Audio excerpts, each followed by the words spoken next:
I'll tell you what happened around the end of last November. I had a part-time shift that day, so I went straight from the university to my part-time job. As I was working as usual, I caught a glimpse of something strange outside the store. It was gray, almost white in color, and human-shaped, with a torso, arms, legs, and head, but without any other irregularities. It didn't look like it was wearing clothes, but because of its color, it didn't look like it was completely naked either. I went outside to check it out, and found that it looked like a person, but it was not a person. I went outside to check it out. It looked like a person, but it was not a person. I could see its face as it passed right by me, but it had a head but no eyes, nose, mouth, or hair. I could see a face, but it had a head but no eyes, nose, mouth, hair, or anything else. I could see his face, but it had a head but no eyes, nose, mouth, hair, or anything else, as if he had a head but no eyes, nose, mouth, or hair. I rushed back inside the store and showed the manager, who was just around the corner, "There's something amazing in there." I took the manager outside and showed him, but he didn't seem to see me. He looked at me like, "What are you talking about?" He looked at me like, "What are you talking about?" I was the only one who seemed to be making a fuss about it. It seemed that I was the only one who was making a fuss about it, and no one else in the place seemed to see it. After that, I asked some of the part-timers about it, but it seemed that no one else could see it but me. I guess they must have thought I was crazy, because the manager said to me, "You've been so busy with your reports lately, it's been hard." The manager must have thought I was losing my mind, because he said, "You said you've been busy with reports lately, right? I'm not going to fire you, so why don't you take some time off?" He even said, "I'm not going to fire you, so why don't you take some time off? If I don't, people will think I'm crazy. It doesn't look like anything that would harm me, and it doesn't seem to be interfering with me. Maybe I'm just hallucinating or something."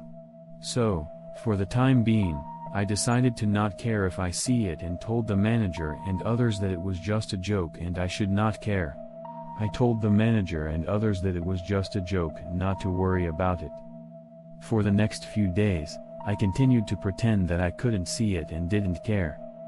Then, Takashi, a high school student who works part-time on a different day of the week from me, came to me at the end of his part-time job and said, "Kingo-san, I heard you said you saw something strange, but what kind of thing was it?" "Kingo is my name. You're rehashing this now. What is this?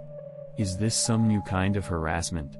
I thought with a wry smile, "Oh, that was just a joke." Takashi replied with a serious face, "No, I didn't tell you because you'd think I was crazy, but actually, I've been acting weird for a few days now." "I didn't tell you because you'd think I was crazy, but actually, I've been seeing some kind of strange person for a few days now." He didn't seem to be lying. He didn't seem to be lying, and when I asked him about it, I found that every detail was identical to what I had seen, and furthermore, Takashi said that it seemed to be following a particular person, rather than just walking down the street. By the way, I didn't realize this either, but actually, that guy kind of thing is an hourly thing. I thought it was 1 or 2 people a day, but it seems to be quite frequent. After talking a lot with Takashi after that, I knew I was curious about what those things were, so we both decided to go to school and we decided to use the day off from school and our part-time jobs to follow them. In the morning of the day, when we were waiting at a corner near our part-time job, we came across it pretty soon. It seemed to be following a woman in her late 20s this time. However, this time it was a little different from usual. The one that Takashi and I had seen so far were all grayish-white and human-shaped, but this one was clearly darker in color and had a part of its body missing. Specifically, the area from the right shoulder to the side of the abdomen has been gouged out in a circular shape. If it were a human being, the defect would be enough to cause instant death. Takashi said, "What the heck is that, creep?" And despite his words, he quickly started following me. Then he asked me, "Kingo-san, have you ever seen anything like that before?" I said, "No, it's just a normal white-colored one." I replied, "No, I've only seen regular white ones." I convinced myself that it was just my imagination and hurriedly followed her. After walking for about 10 minutes, I arrived at a certain place. It was a certain TV station building. The woman entered the building from the main entrance with an object like a person behind her. When Takashi and I saw the building, we were absolutely stunned. There were quite a number of human-like objects around the building, not 10 or 20, but 300 or 400. I saw them several times a day, so I thought, that's not a human being. I had seen them many times a day, so I knew they were not just one person, but I had no idea there were so many. Then we both observed it for a while, and we found out a lot of things. The color of the human-like objects seemed to vary widely, with some almost pure white and others almost black. Some were almost pure white, while others were almost completely black. The missing parts of the body also varied considerably. Some of them were missing almost half of their torso, like the one that followed the woman I saw earlier, while others were missing only an arm or even 1/3 of their head. Some are missing only an arm, 1/3 of the head, or one leg, while others are missing the entire upper body. Of course, there are also many who have nothing missing, as we have seen before. Also, there does not seem to be much of a relationship between the lightness or darkness of the color and the degree of body defects, and blackish or whitish does not necessarily mean that the body defects are large. It seems that blackish or whitish does not necessarily mean that the defects are large. And what was interesting was that the ones following people went into the building, while the ones alone stayed in front of the building or in the underground parking lot. The ones who were alone were waiting in front of the building or in the underground parking lot. The ones that were alone waited in front of the building or in the underground parking lot or something. The ones that are alone stay in front of the building or in the underground parking lot, and follow those who come out of the building who have not yet been followed. In principle, one of them is attached to each person, but it seems that not all the people who come out of the building are attached. It seems that not everyone who comes out of the building is attached to a body, and the people who are attached to a body do not seem to have anything in common, so I cannot tell the difference between those who are attached and those who are not. Incidentally, in the case of people leaving by car or cab, it seems as if a human-like object is sucked into the car the moment they get in. When the target gets out of the car, the object appears from the body of the car and follows the target. If the target gets out of the car, the object appears from the body of the car and follows the target. Both Takashi and I have been to this TV station since we started working part-time, partly out of curiosity, but we have never seen anything like this before. It was strange and quite bizarre. As I was thinking about this, it appeared behind Takashi without any sign of it. "What?" I thought, and tried to talk to Takashi, but he said to us, "Hey, do you notice it? You can see it, can't you?" She was talking to us. His voice was quite strange, so much so that we could not distinguish whether it was a man's voice or a woman's voice, and every time he spoke, there was a strange noise like an AM radio with poor reception.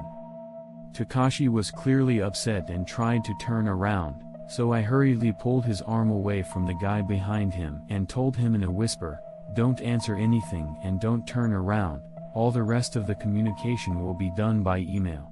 I don't really know why I responded the way I did. But at that time, I had a strong feeling that I should not answer him or even pretend to be aware of him. I felt that I should not answer him or pretend to be aware of him. Then I sent a text message to Takashi saying, "Just pretend you don't notice anything, and keep acting like you do until they give up that we don't notice." When I saw that he had read the text message, I blandly said, "Let's go have lunch for now," and decided to leave. We wanted to get far away from this place anyway, so what do you want to eat? We were trying to make conversation about what we wanted to eat, or where there was a good restaurant, and so on, but it was always difficult to make conversation.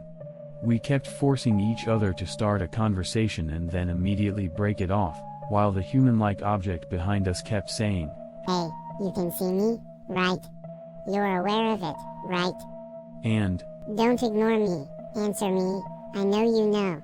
And when we stopped at a traffic light, they would look into our faces. Moreover, the way they speak is polite and somehow strangely familiar, but their tone is subtly malicious, and their faces are completely flat and their expressions are unreadable, making them quite frightening. As we were having an unnatural, non-catchy conversation, I suddenly remembered a Western-style restaurant with a reputation for good food that was located quite far from this place. I asked Takashi, "It's a little far, but I know a place with a good reputation." We headed for the station and boarded the train, which took more than 30 minutes to reach our destination. Takashi sent me a text message. He said, "There are more and more people like you-know-who." I looked at Takashi's face and could see that he was quite upset. I had only seen one of them when I was on the train, but where in the world? I was surprised to see him glancing behind me when I was waiting at a traffic light. There are more than 10 of them. I was expecting that the number of them had increased to 2 or something like that, but this is unexpected and too scary. I was the only one talking to him, but I had no idea this was going to happen. While trying my best to hide my upset, I arrived at my destination, a Western-style restaurant, and ordered curry and rice. To be honest, I was so scared, anxious, and desperate not to let them know that I was aware of them that I don't remember what it tasted like at all. Takashi seemed to be the same way, and did not look like he was eating very good food even from the side. In the first place, they were all sitting around our table, talking to us as if they remembered us. You're aware of that, right? I had no time to taste the food. After that, the two of us continued to go shopping for clothes, go to the arcade, and do whatever else we could think of to pass the time on our days off, pretending we were unaware of their presence. However, these two were the only ones who would not leave. I had no choice but to send them a text message. I sent them a text message saying, "Let's go home for today, they are far away from us, they should disappear soon." Takashi and I started walking separately, and sure enough, the two who had been following us followed us one by one. When we got back to my apartment, as expected, he came into my room and kept talking to me, saying things like, "You noticed, didn't you?" He was so insistent that I was more than a little scared. It was getting more annoying than scary, but I was afraid of what would happen if I reacted, so I ignored it. Eventually they might have gotten annoyed with me. By the time I went to bed, they would say, "You realize that, don't you?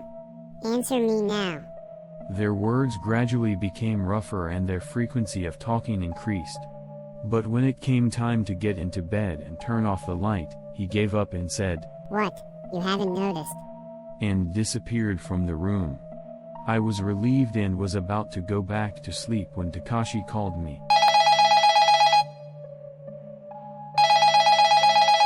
When I answered the phone, I heard that Takashi's guy was gone, too, and he said quite happily, "Mr. Kengo, he's finally gone. How are things going over there?" He asked me in a kind of tearful voice. Apparently, she was crying over the phone because she was relieved of her anxiety. But I was not satisfied with the way he ended the conversation, even though he had been so insistent.